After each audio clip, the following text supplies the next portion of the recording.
This is Becoming Inclusive from the Kaleidoscope Group, where we're thinking differently about diversity, equity, and inclusion for more empowered people at work.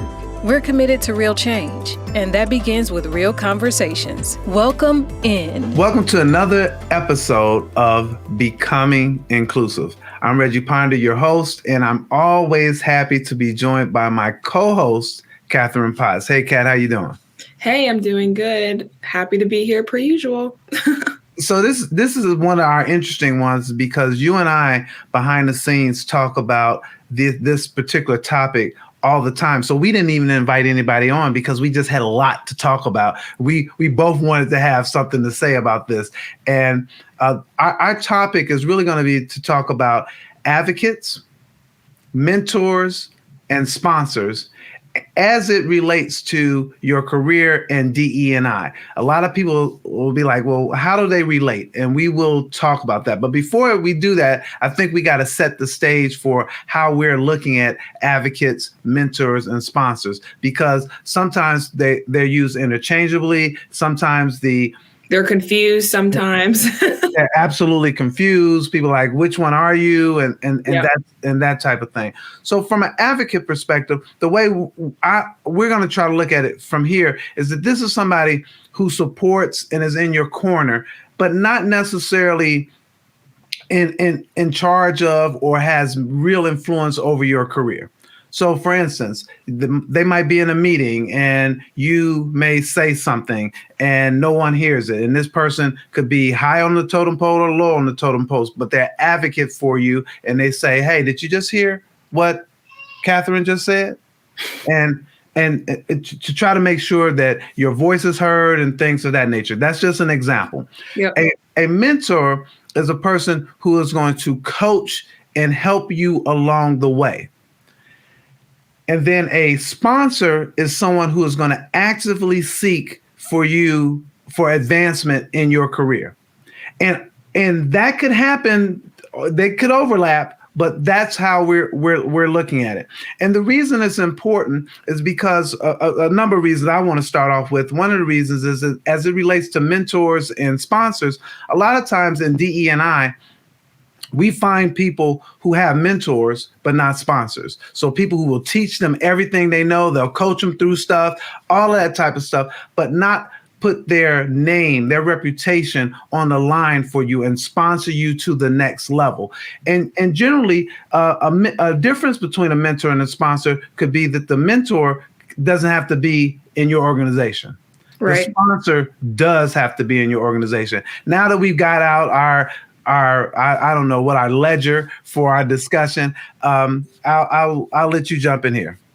Yeah, I mean, for me, I think there's often a lot of confusion, as I sort of was mentioning and tapping into when it comes to how people knowing what is this person to me, and specifically when it comes to an advocate versus a mentor. As a recipient, I think in the workplace, sometimes what may seem like a mentor is more of an advocate, more validating whatever your purpose is, whatever you're trying to do, being like a cheerleader for you. But it can be easily confused as a mentor, which then becomes a little bit of a problem because you may be using someone that's an advocate to help you make decisions for business imperatives, and the two just don't connect directly.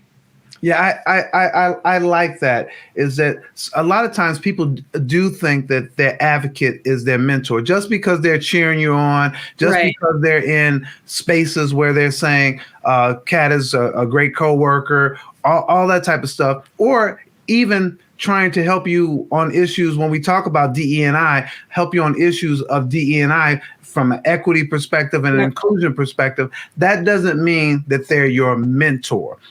Also with feedback, it's, if they're giving you feedback about something, they're also not privy totally to everything going on, the other people that might be involved. So that feedback is naturally going to probably be a little bit biased because there's not going to be that full scope. Whereas with a mentor, typically they are getting the full picture of what's actually going on and whatever you're delivering in the workplace. And the only caveat that I'll throw there is because your mentor, I used to have a mentor. My mentor would be outside of the organization. Yeah, And for so sure. because your mentor is outside of the organization, they also might not be privy to what's happening in the organization, but they are privy to what's happening in the industry, because hopefully your mentor is someone in your industry because you're trying to learn from them and gain some additional knowledge. So they're coaching you along the way. They're not only just coaching you on the information they know, they also are coaching you on how to position yourself within your organization. Right. So sometimes, yeah. Go ahead. Yeah, and more specifically, I just mean I would imagine, at least with in my experience of having advocates and mentors, is like a mentor I think is going to naturally want to dive a little bit deeper than an advocate would to understanding. To your point, it may be someone outside of the company, but a mentor isn't necessarily going to be just that sort of cheerleader kind of stance and just sort of being like, validating again what you already may believe, or just saying, these quarter, I like this, I kind of like that. It's a different experience. And my main point was just that mentors are, I think, going to give a more full scope response to whatever you're trying to share with them. Yeah. And I like this thing about an advocate. It's great to have advocates. We talk about in DE&I all the time. We need advocates, people who are on your side and saying, yeah, this is the right way to go. These are the right things to do. You need those people. Not because it's an echo chamber, because you need that kind of support. Because we talk about this a lot of times, like the echo chamber. Do I need someone that just agree with me all the time? Yeah, that's not what an advocate is. An advocate has assessed the situation and saying, you know what? The direction you're trying to go, if it's equity, if it's inclusion, if it's diversity, I agree with that. I am on board with that, and I will support that in any way possible. Those are needed. Yeah, and those are needed. I think 100%. I just think sometimes where it can be get a little iffy or tricky is how you're utilizing the information that they're giving you and how they're impacting the decisions that you're making. And that is why it's important to have more than just an advocate in your group. And I think the reason you really want to talk about this is because you want to make sure that people have all three. That they have an advocate in their group, that they have a mentor in their group, and that they have a sponsor in their group. And because you talked about this thing that you want to make sure that they understand the difference between those. Yeah, just a difference so that you know how to utilize them. If you're unsure of your relationship with each one, then how are you going to best utilize how they're working with you when you're not really sure? And then how do you take what they're sharing with you and be able to put it towards anything like effectively, apply it effectively, more specifically? I just think really understanding the difference is only going to help propel your career in the workplace.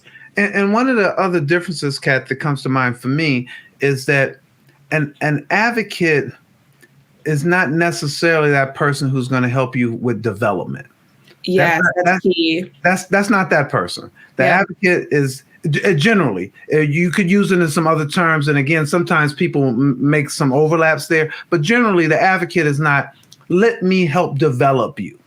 Correct. And that's important. That's what's important, though, because it's the develop part where if you are getting feedback from an advocate, is that feedback actually developing you, or is it just cheering you on and helping you become more confident, which is an aspect of something that you still need? It is important to have that still. However, is it developing you? And I think, we all have to ask ourselves that when we're trying to figure out who are those three people for us individually. And I love that. So when I think about an advocate, I need an advocate for many reasons. Is that if I'm in a meeting, and I don't mean a yes person, I don't mean someone who's just agreeing with me, but if I'm putting forth something about equity, I need some advocates there. I need other people to jump in and say, yes, this is how I see it going, because we talk about. A lot of times we talk about advocates kind of being outside of the in group. Yeah. And that's so important to have advocates outside of that in group. So I'm African American. It's great if there's Latino or whites that are advocates for the things that I'm pushing forward or putting forward. Do you buy that or not? No, I do. I think the other key thing is don't be afraid to ask people to advocate for you. I Oh, think that's where sometimes it can get a little scary because you don't want to come off as like, oh, I'm trying to buy people, right? I'm trying to buy people's support. I don't mean fiscally. I just mean like actually just get them to be on my team blindly. No, you can ask and say people, it would be helpful if you could advocate for me in real time. If you do believe in this and you do agree with me and you do support me, could you do that? And I think sometimes that can be scary for some people because of how it can be perceived. that right there could be very scary. Yeah. Hey, today we're going to be talking about, equity and pay. I know you agree with me, but is there any way that you could be vocal about it? Is there any way that you can support this? I mean, that can be scary. And I'm one of those people. I always bring up this whole issue about equity and pay, but I need advocates on that. Women need advocates. I'm an advocate for pay equity. Yep. But I can't mentor you on pay equity. I'm not the sponsor as it relates to that issue, but I can be an advocate there. And that's the power of that, though. And why it's so important to have advocates, because it seems like, oh, it's a small thing, but it's not, because sometimes that makes a huge difference. In a room of people where you have a few people saying, no, I agree with you, then that gets other people who may be on the fence or totally on the other side to be like, oh, wait, maybe I should rethink my stance on this. There are other people than this one individual who feels this way. And then when they even go further than just I agree, when they go further to give their reasons why this is important, why they are standing up for it, now that's the advocate that I want. That's the advocate that I want in the room for me. Yep. Let's move on to mentor. In your mind, what is a mentor? I think you nailed it, earlier. It's someone that really is developing you, somebody who's trying to get you from A to B to C, who's really trying to strengthen not just like your flaws, but actually strengthen your your actual strengths, I guess, already absolutely. Strengthen your strengths and make you better in the workplace, elevate you. I can go on and on, but that's what somebody that's a mentor is, and it's really helping you in real time and also challenging you as well. And I think it's important for mentors generally to play that role and not forget to do that in the developmental space. Yeah, I love the last part of that. The challenge is that I don't need someone who's just going to tell me everything I'm doing is great. Well, I do, but but I don't need someone who's going to tell me everything that I'm doing is great.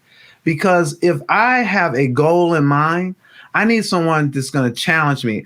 Are you doing this? Have you tried that? You challenge me all the time. we do the same to each other, and I appreciate that. There is a such thing called mentoring up. Thank you so much. I appreciate that. It is. I know. And I totally appreciate that. You're like, Reggie, maybe not, but that's needed in the place. And I'm so glad that you actually made me think about this whole thing about mentoring up, because a lot of times we think that mentors have to be someone who is older than us or someone who is at a higher level than us. Well, as it relates to us old heads, myself, we're not very good at this new technology stuff. And we need mentors for that. And Kat, can you help me? I was talking to you about some stuff just the other day, and that's just not the only place, but I'm using that as an example to say that your mentor, don't get it confused. Your mentor is this is not an age thing or not a position thing. A lot of times it manifests itself in that, but it really is a knowledge thing and a care thing, I think. No, totally. I agree. I think a mentor isn't like a one size fits all type of thing, right? It's not always going to be look a certain way.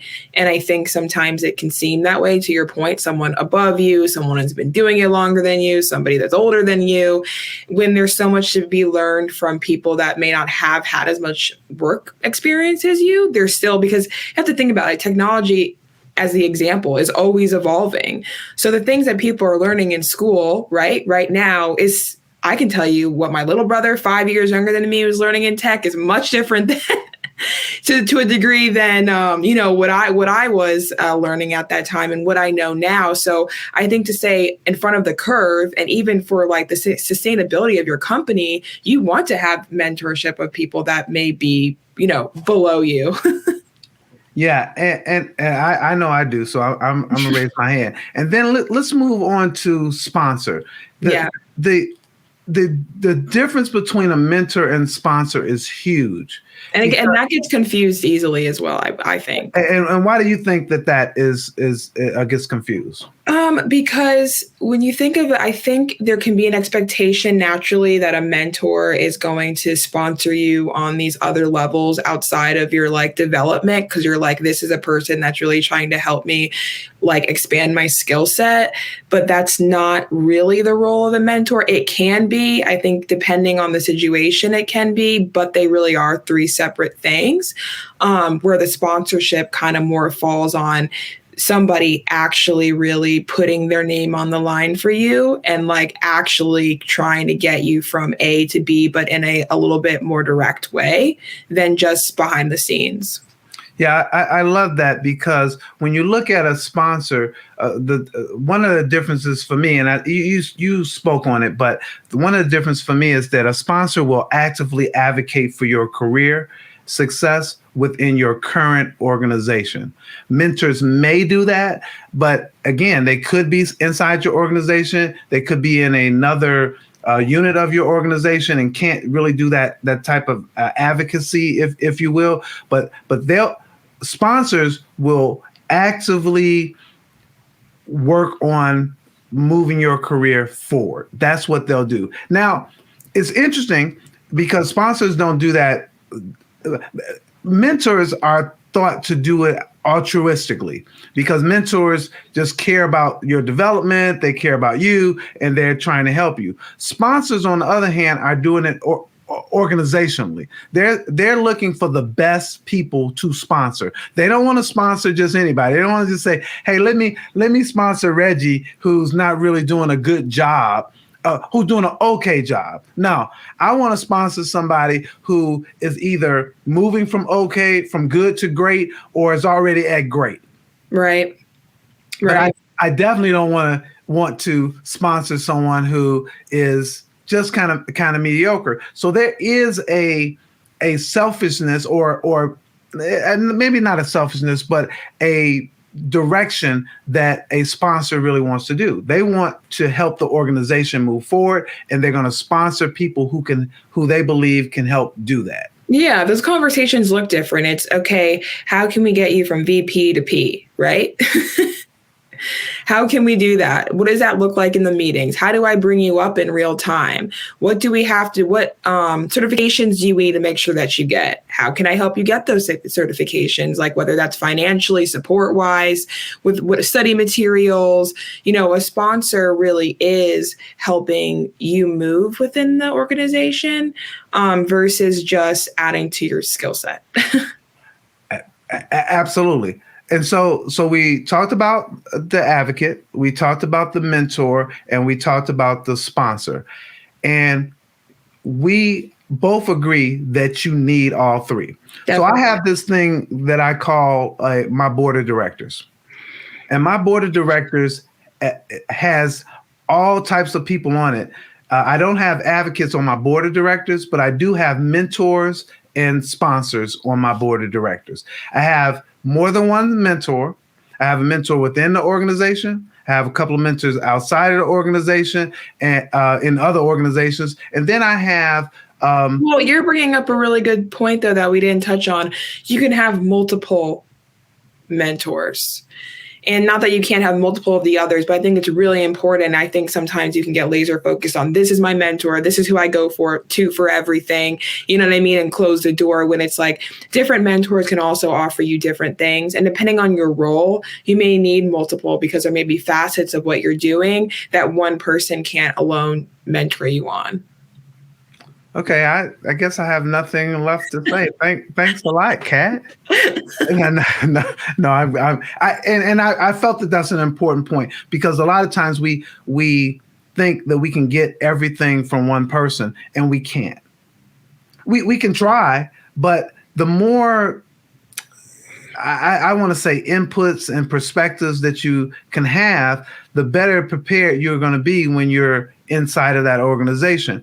And one of the things that, from a DE&I perspective, that has been very, very frustrating for many of the outside group is that they have found mentors, but they haven't found sponsors. So they have been teaching them and guiding them, but they haven't had people to say, look, I'm going to help. I'm going to be right alongside you. I'm going to put my name next to your name when we start talking about who should be the next VP. Yeah, exactly. I'm going to sponsor you for that position.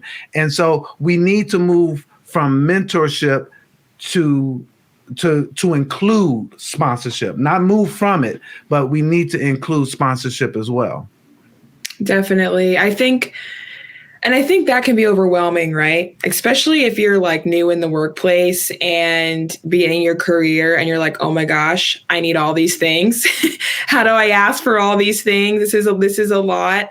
But I think the advocates can form naturally sometimes, so that's not as intimidating. And oftentimes mentorship sometimes does too, because as you're working with people and you get to know them, sometimes people will take it upon themselves to start mentoring you.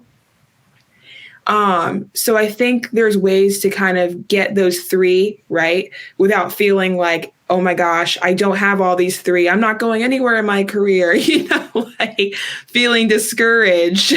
The thing I'll say though, Kat, is because we've had these discussions offline, is that you were really passionate about having this discussion because you want to make sure that people understood that there's a difference.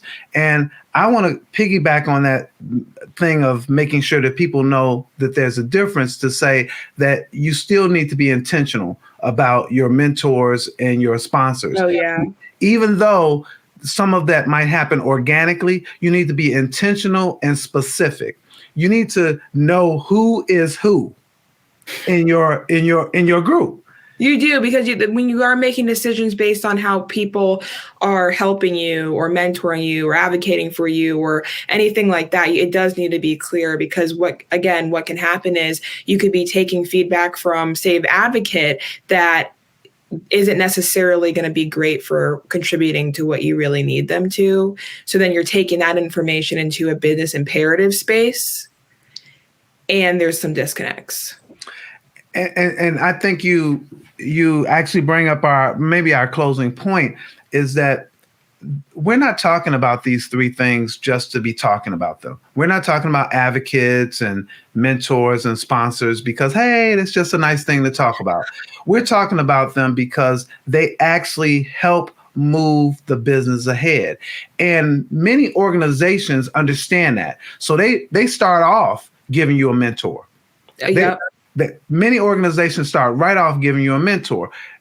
Some organizations are coming around to help you get sponsors, but usually sponsors happen more formally, where during the course of your career, you are asking someone to sponsor you, or someone else says, I want to be your sponsor. And that can happen from a mentor perspective as well. But I do know many corporations or many organizations are assigning mentors now to incoming employees. Well, it helps move the company forward, because, you and I have talked about too, setting up people for success or are you setting them up for failure in the past, right? That's an action of setting people up for success, because people do need that mentorship. They do need the sponsorship, and they do need advocates behind them to support them to move the company forward. Because the biggest thing in life, right? Workplace, personals, change is inevitable. So are we going to move forward or are we going to move backwards? It is. So I want to end with this, is that we believe that there's a difference between, and sometimes some overlap, but a difference between an advocate, a mentor, and a sponsor. We believe that you need each of them, And in doing so, you need to identify who plays what role in your life. Once you identify that, that'll make some things clear. Don't get confused that an advocate is a mentor. Don't get confused that a mentor is a sponsor. Have that understanding, and I think that it'll help you along the way. But more importantly than that, it will absolutely help the organization move forward. Did I get that right, Kat? Nailed it. I'm Reggie Ponder. That is Catherine Potts. This is Becoming Inclusive, and we'll see you folks next time. Next time. Bye, everyone. Thanks for joining us, and a special thanks to our subscribers. Consider becoming one today. Becoming Inclusive is presented by the Kaleidoscope Group, your full-service diversity, equity, and inclusion partner serving clients worldwide. Learn more and continue the conversation at kgdiversity.com.